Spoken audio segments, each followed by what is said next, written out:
Baie welkom by week 7 van die Psalmsiklus.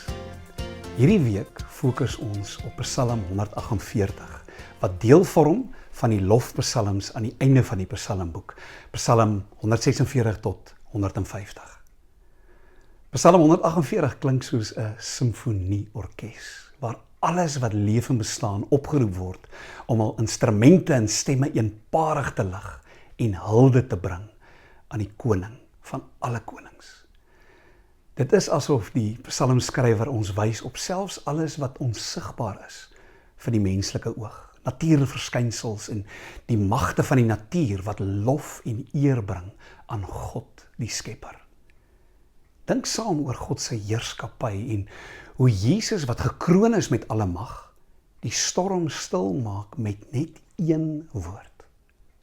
Al die geslagte, jonk en oud, word opgeroep om met dieselfde ywer en passie God se naam groot te maak. Kyk verder en dink saam in die leefgroep tyd en ook jou solo tyd hierdie week. Eerstens, watter redes gee die psalmskrywer in verse 5 en 6 dat alles in die hemel God moet prys? Tweedens, watter redes word aangevoer in vers 14 dat alles op die aarde God moet prys? Psalm 148 se oproep aan die ganse heelal om God te prys en te aanbid, word geëcho ook in die Nuwe Testament en spesifiek in Openbaring 5 vers 11 tot 14.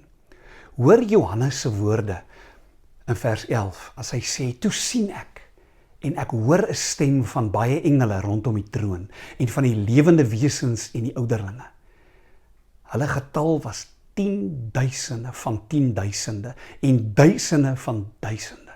En met 'n groot stem het hulle gesê, die lam wat geslag is waardig om te ontvang die krag en rykdom en wysheid en sterkte en eer en heerlikheid en lof.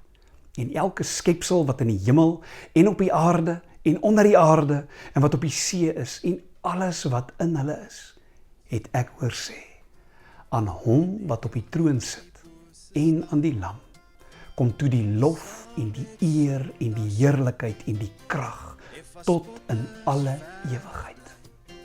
Amen en amen. In julle leefboek gaan nou na week 7 se afdeling, Connect met God deur sy woord en lees Psalm 148 hardop saam.